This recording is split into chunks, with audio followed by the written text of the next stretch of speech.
YouTube, it's Olga and my channel The Life of O. So today I decided to film a video about 1 year living abroad. As an expatriate, I'm Russian, I live in Germany for a bit longer than 1 year, so I thought it's the right time to film this video and tell about some experiences I had. It was a year full of joy, happiness, as well as sadness, shocks and cultural differences. And this is of course true when someone tells that true magic starts when you step out of your comfort zone, which is actually moving abroad. It's way beyond your comfort zone. As much as this is true, it's also can be very confusing and difficult to live abroad. So I hope this video helps someone. If you go through the same experiences, if you have the same thoughts, please share them with me, because I might not be the only one who thinks the same way. And another exclamation mark here, it's probably gonna be 2 parts video because I have quite a lot of things to talk about and I don't want to overload this one.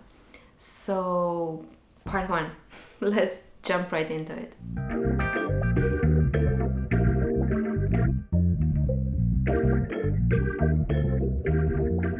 So the first point that comes to my mind is very obvious, it's language. So I would like to reveal a bit of the shadow behind this point. Many people say that when you move abroad you will automatically learn the language. You just have to be surrounded by those people and really listen to them and try to grab the words.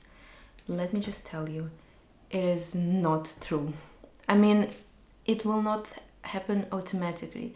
The only truth here is that it will definitely help you when you already know a bit, when you learn in the language school. This will definitely help, of course. This is no argument about this. But don't get me wrong, this will not happen automatically, and I want you to understand, when you move abroad you really have to work on your language skills. In my group where I learned German, there were a couple of people, I wouldn't say a lot of people, but still a couple of people who live here about like 10-15 years. Unbelievable time for me, and they still cannot read a sentence like on one breath. It just doesn't happen. And of course, if we talk about verbs and conditional sentences and past perfect and whatever else can it be in this specific language you learn, this will not come automatically. You really need someone to tell it to you in order to integrate this in your way of thinking. And another point here I would like to address is dialects. It's kind of obvious that many countries have dialects or complete other languages within one country, and this can also be very confusing when you learn a specific language in your language school. For me it was German, and I live in the north of Germany, which is considered to be kind of standard German without a lot of other ways of pronunciation. But when you hear people speak from Munich, which is in the south, or from other German-speaking countries like Switzerland or Austria, you get completely confused. Of course, you realize that this is German, this is not a complete different language. But this might be a bit frustrating when you learn the language and you kind of condition yourself to understand how people pronounce words, and then suddenly you realize it's not the only option how people can pronounce the words. So my piece of advice here is just be ready for those things. There's nothing to change or nothing to be sad about. It's just accept those things and realize that people might pronounce words differently than you learn at the moment. So the second point that I would like to cover today is mentality, which is also kind of obvious. People are different in the place where you move. Their experiences, their lifestyle, their upbringing is completely, or maybe completely different from the place you come from. And to me, the biggest point here was emotions, or showing emotions. Of course, every single human on earth has emotions. It's absolutely out of question. But before I came to Germany, I heard many times that German people were cold and unfriendly and not really welcoming, which is of course totally not true. But I would still like to address one specific point: showing emotions. This was a bit tricky to me, coming from a country where people express their emotions quite open and are not afraid of sharing them and not afraid of being direct.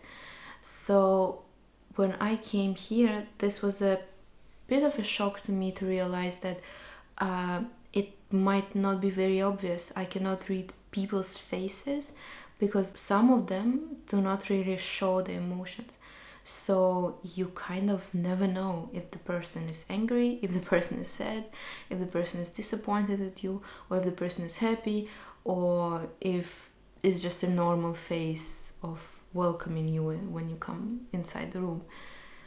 So emotions are connected to mentality, and this is what I wanted to talk to you about. Another point which belongs to mentality is humor. So, and it also belongs to language. So, of course, if you don't understand the joke, you will not laugh.